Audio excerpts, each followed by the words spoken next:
Some brands don't just sell products, they sell memories.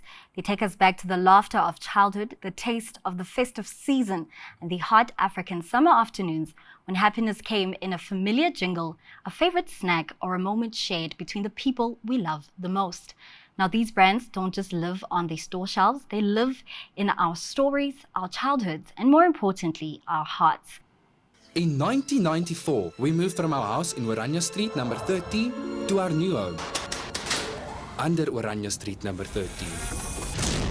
Whenever I asked Paul why we moved down here, he would just tell me, but life in our new home was very fine for a while.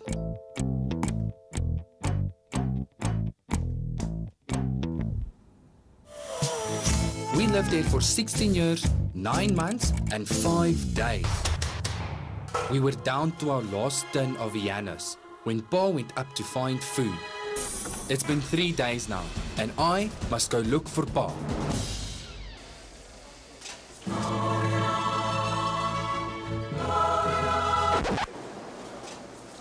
Pa? Chef maaks nou dan.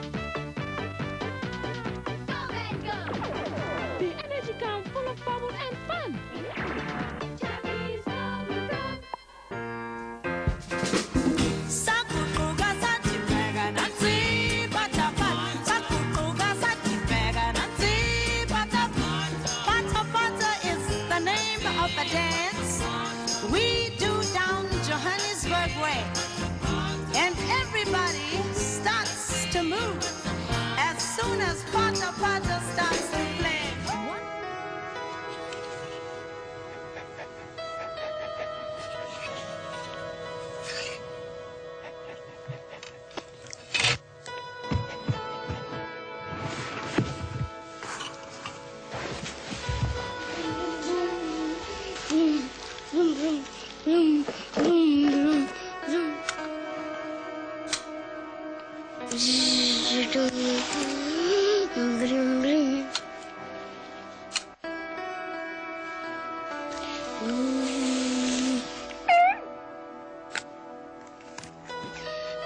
Look.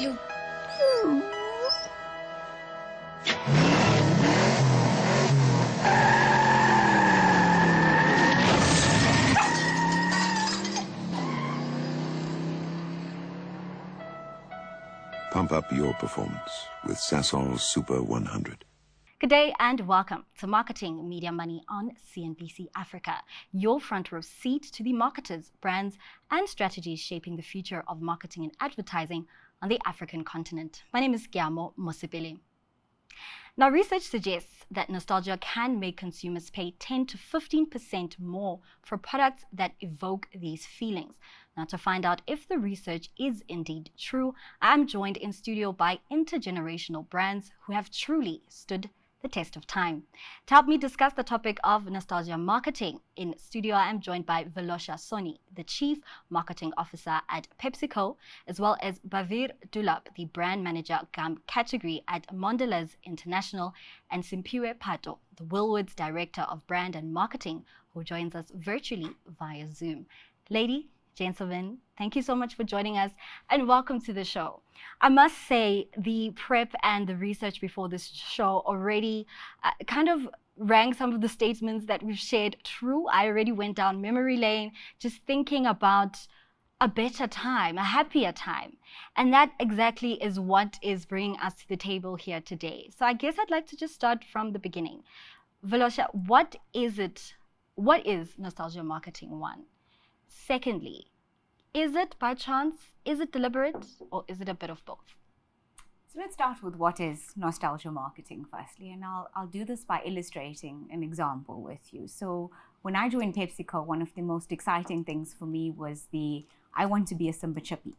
And I think my very first LinkedIn post on joining was to say, as probably a 4 and 5-year-old, that was the ambition. And finally, I'm getting to live that ambition come true. So nostalgia marketing is when we have brands that are intergenerational, as you said, and that use the assets, the memory structure, and the distinctiveness that the brand owns over multiple years and decades to build memory structure and continue to grow brands in that way as one of the many marketing techniques. And in my case, it's Simba, right? Yeah. It's Simba Chips is that example. It's so important that you've actually mentioned who you represent, right? And it's so nice that I'm seated in the table here for a core memory of my personal childhood. Here is Simba Chippy here before me. Here is yourself, Bavir, representing Chappies, which goes without any further explanation about the memory and the culture that is interwoven into South African gum, or the bubble gum itself, and over to Simpiwe as well, who is representing us from Woolies. But Bavir, I guess I'd like to circle back or piggyback on what Avalosha said about how they hold, or nostalgia marketing definitely depends on the intergenerational pull these brands have managed to sustain and certainly leverage over their audiences. So speaking from Chappies, one, as a nostalgia brand, how have you managed to kind of sustain those feelings you continue to evoke in your core audience? Amazing. Firstly, thank you so much for having me here today. As Chappies, we really like to leverage the distinct assets of the brand. We noticed that our older consumers really value nostalgia, and our younger consumers and Gen Zs, they value trend setting, and it's about finding that blend, that sweet spot of how to really land a nostalgia valued campaign that cross-generationally speaks to both an old and a new consumer. And it's really about speaking to the distinctive assets that Chappies has, i.e. the Did-You-Knows, the fun flavors that we have, our stripes, our chipmunks, are really leveraging that to make an effective heritage campaign. Yeah. I saw online that, specifically speaking to the Did You Know campaign, they say Chappies was the first Google before we knew it. And I think certainly that's something that definitely resonates with a number of people. And Simpiwe, this is certainly where I'd really like your insights. I think when one thinks of Woolies, there are a number of moments across generations or across a person's lifespan where Woolies is certainly a brand that evokes memories of the past. So just thinking about this current environment where the need for relevance is certainly pronounced more than ever, how has Woolies remained relevant across generations? Well, thank you very much for having me. I think the core paradox that us as marketers always have to overcome is really about being consistent over time in order to own a distinctive place in the world and in your customer's mind, while at the same time also having to consistently update yourself in order to remain relevant to new audiences. We're a brand that's very much anchored in purpose. We really believe in adding quality to life. And that is what we ultimately aim to do with everything that we do for our customers, from our product through to the end-to-end experience of their brand. And we do that in consistent ways, but obviously, whilst at the same time trying to, again, overcome that paradox of finding new ways to be relevant to customers and new audiences.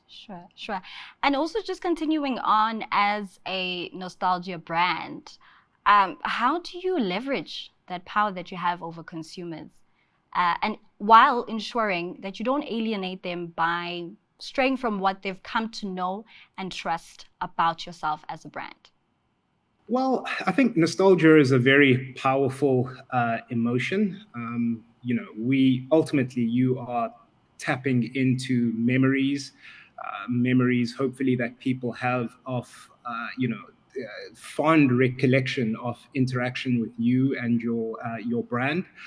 And those memories can be quite powerful when telling more modern, more contemporary stories about your brand. So, an example you'll be seeing in a few weeks' time is our Christmas campaign, which tells a story over many decades of a family interacting with the brand, again, over several decades. So, again, you're invoking very powerful memories that people might have of times gone past in which they were engaging with your brand.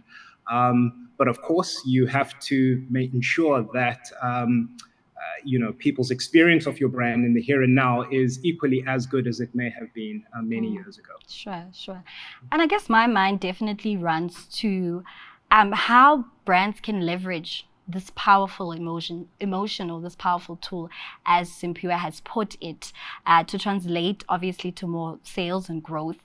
But also, how do they ensure that their nostalgia brand or their nostalgic marketing tool certainly resonates with their audiences? Volosha, this is yours. All right. I think what's pivotally important is that the product or the service continues to deliver consistently over time, and that product and service doesn't just deliver to the consumers of yesteryear, but it also delivers to new audiences. So in our case with Simba Chips, roaring with flavor is the intrinsic promise that we make, and the extrinsic promise of how Simba enhances those moments with family and friends and adds flavor to every moment. So fundamentally, you need to ensure that you're keeping up, that your product continues to deliver on product superiority, that you're bringing out flavors and you're constantly refreshing and you're giving consumers exciting things so that they can continue to engage with the brand. And even keeping packaging relevant and making sure that, one, the Simba lion is there, the crown is there, the logo is there, this great tasting Simba chip is represented on the packaging, but that you still remember that it's a Simba chip. So quality and keeping the product functionally relevant for a modern consumer is important and at the heart. And then secondly, constantly keeping your brand promise and your positioning relevant to the audience. So if you remember, Simba started off in the 1950s, and from just potato chips that were cheese and onion flavor, the flavor profiles continued to deliver. And then we came across a campaign with Tazos, where I think, everyone at some stage engaged with that. And that was just relevant to kids in the late 90s, early 2000s. And it's finding those things where you intersect with modern culture and modern trends that are interesting and exciting for the consumer today, but still in a way that remains distinctively you. Yeah. And I think, brands that continue to engage and continue to keep the audiences and build on this generational promise are brands that do that well. Yeah. Over time. Yeah. I mean, just further unpacking your answer, I would imagine that brands who are looking to innovate while still guaranteeing that brand promise need to make room to experiment. And I guess the first question that leads me to what experimentation looks like, is there an instance where nostalgia marketing can go wrong? I think definitely yes. We must also understand that nostalgia marketing is not like a gimmick. It's a tool that we as marketers use quite effectively to help us land a business purpose for each of our companies. We have to be super truthful to the brand itself. There's no point in Chappies, for example, launching a perfume or something. It doesn't play within that space. So we need to be really focused on our key attributes as the brand, staying true to ourselves. And then I think that's how we can not waver from the nostalgia element. Do you have specific factors that need to be considered to ensure you kind of play within the confines of some of the things that you've just mentioned? 100%. I think I keep going back to this, and it's really about ensuring that for Chappies, it's, for example, our chipmunk is visible, our Did You Knows are there all the time, our product quality and flavor is always delivering to our consumers. We as a confectionery business will probably maintain within that space. It's not something that we would look out of that bucket, so as to speak, but it's really about being true to the confectionery space for Mondelez itself. Yeah, I think what certainly stuck with me is your mention of the fact that nostalgia marketing is not a gimmick. And I would then would like to then explore when nostalgia marketing is done in a way that ensures that it is authentic and not necessarily something that might land with and be received in an unintentional way by audiences. And this is where I really would like to pull you in, Simpiwe, just also taking into consideration how much Woolies definitely speaks to culture, heritage, and family. I think, as the previous guest said, authenticity is crucial. And fundamentally for us, that's the alignment between what we believe, what we say, and what people actually experience of us. And for us, that really means quality without shortcuts, responsible choices for our customers, their communities, and the planet. and a respectful service-first culture in our stores, online, and throughout all of our marketing communications. Sure. And another question that I'd really like to explore, and I guess it's across the board, a question that I certainly would like to understand, is when we're talking about campaigns, and specifically the launch of digital campaigns where attention spans are not as long as they should be, and the fight for attention is something that is definitely a struggle for marketers. In the space where you'd like to launch a nostalgic campaign, how do you navigate the current fast-paced and ever-changing digital environment? Valosha. Yeah, I think the most important thing is finding the sweet spot between the generation that you're appealing to and making it relevant for the generation that you're going to engage with. And the most important things are finding the passion points and the engagement points that consumers are excited about. So if we think about a few examples, and let's take the example of Tazos. It used to be something that you could do previously. You could put in inserts into products, etc. But legislation moves on, food safety becomes a challenge and things like that.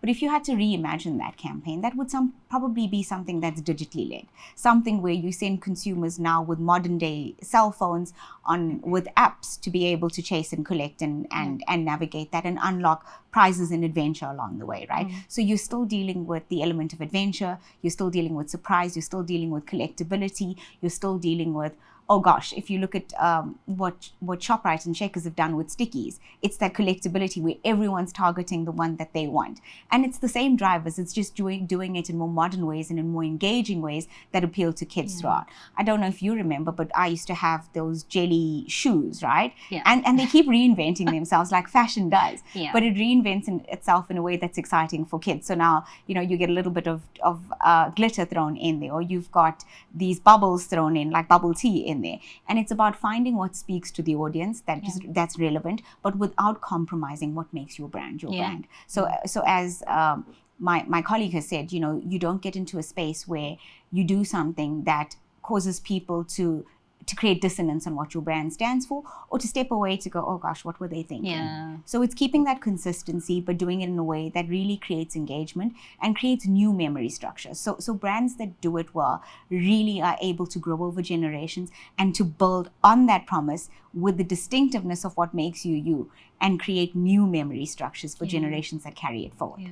I can't help but feel that a successful nostalgic campaign certainly creates a collective sense of being that bridges age, location, geography, and wherever the average South African or African may come from. And just staying in line with what Valosha has shared, I'd really like to know about how Chappies itself, an intergenerational brand, continues to maintain their digital footprint. I know you don't have a website, but I know there are a number of things you're doing.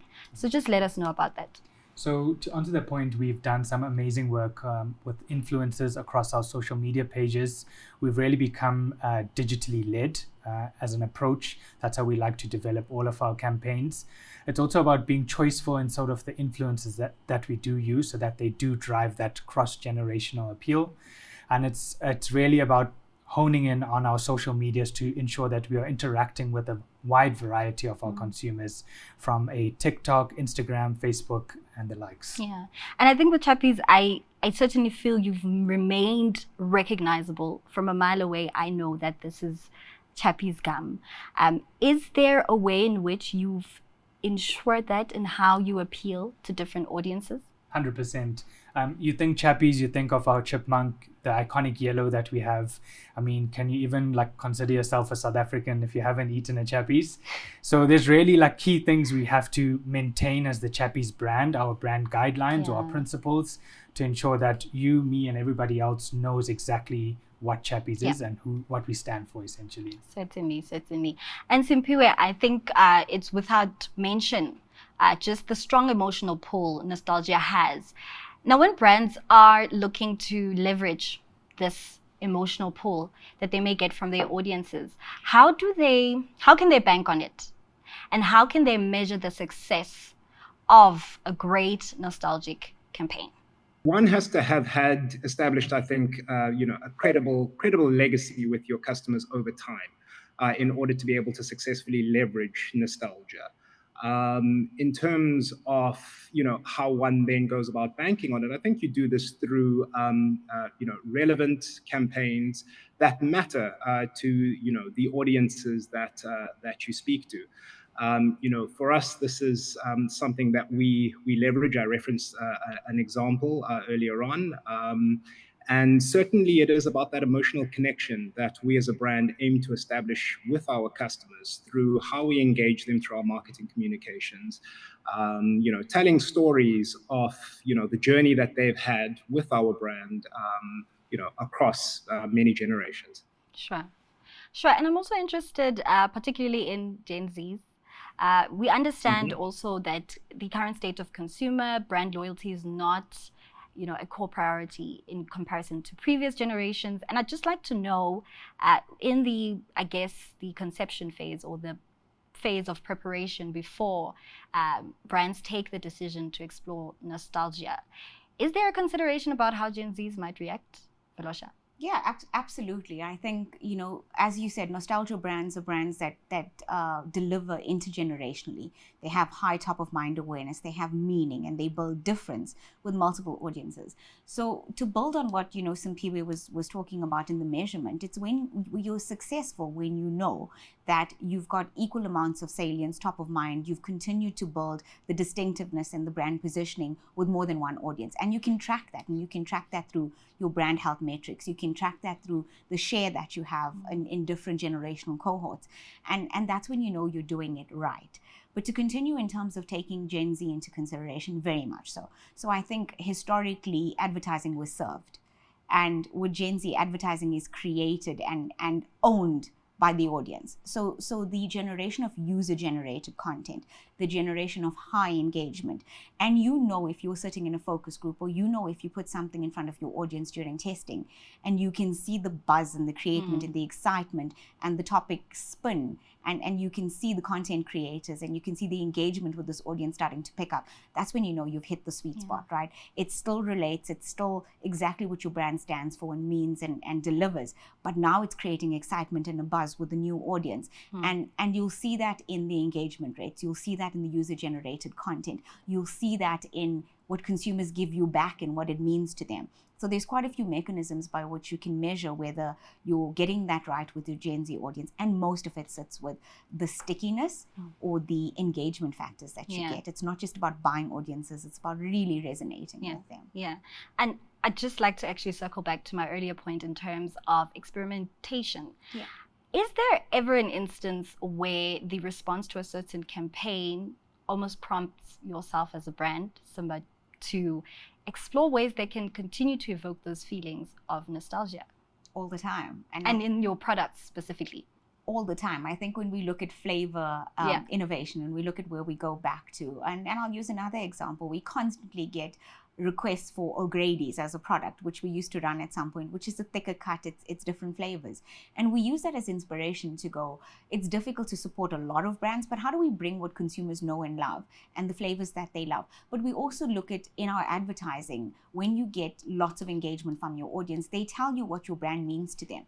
They tell you what your brand does for them in those social occasions, etc. And it very much helps you to be able to, one, not just spark flavor innovation, how to navigate on your packaging in terms of you'll always have a Simba lion, you'll always have a crown, you'll always have rose with flavor, you'll always have our wavy cut chip that you can see in a way, and you'll always have a flavor cue. So they tell you what matters to them. They tell you how when they open a bag of Simba, it takes the social distance between people and brings it closer together. So your brand role becomes very apparent. And when sort of advertising mimics life and mimics the brand's role, that's when you've hit the sweet spot. So if you listen carefully and you listen intently, you can use a lot of what consumers give you in your feedback loop to be able to generate new ways of making your advertising sticky and to really resonate with consumers in ways that are exciting. And people will say things like, Gogo used to put it between white bread with this, but now mine is a chia butter with hummus. And it's still bread with the spread and Simba chips to add that crunch. It's just done in a different way. That's some of the exciting points, that you can still remain relevant and just hit the right spot with that audience. And for yourself, Simpiwe and Bavir, is that also the case? Is social listening or just keeping a pulse on how your consumers are reacting to your products? Does that ever inspire changes within yourselves as an organization? Bavir, you can take this one. 100%. It's so important, as Velosha was making mention to. We have to listen to our consumers. At the end of the day, they are the ones who are going to tell us, like she was mentioning, what our brands mean to them and how they consume our products. So it's super important as a company that we decide, based on our brand fundamentals, how we sort of build our innovations and structure our products along that line. Sure. And Simpiwe, I guess a spanner in the works here for you. As we know, intergenerational brands exist across a number of demographics and a number of people. Is there an opportunity to future-proof nostalgia for the upcoming Woolies consumer? It's a good question, and I mean, I think so. I think being aware of what's happening, on top of trends, utilizing those successfully as insights and into inputs into how we're shaping the brand and remaining relevant, I think is certainly important in how we continue to shape the trajectory in terms of, acquiring new customers and remaining relevant to future generations. So you speak about Gen Z, as an audience. It certainly is a crucially important audience to us, as it is to many brands. And we too ourselves, are utilizing tools such as social listening in order to not only, I think, gauge success of current marketing campaigns, but also to understand, what key conversations are that people are having out there, what it is that matters to them, what are the trends that we can, most authentically and credibly insert our brand into in order to remain appealing to future generations. Maybe nostalgia isn't just about looking back. It's how we remind ourselves of where we come from, even as we move forward. And that's how we wrap up this episode of Marketing Media Money, where we were discussing nostalgia brands. I was joined by Simpiwe Patu, the Woolworths Director of Brand and Marketing, Velosha Soni, the Chief Marketing Officer at PepsiCo, and Bavir Dulab, the Brand Manager for Gum at Mondelez International. Thank you so much for tuning in. And to you at home, don't forget to share your thoughts on your favorite nostalgic brands by using the hashtag on social media, Marketing Media Money. From me, Giamo Musabile, and the rest of the CNBC Africa team, it's goodbye for now.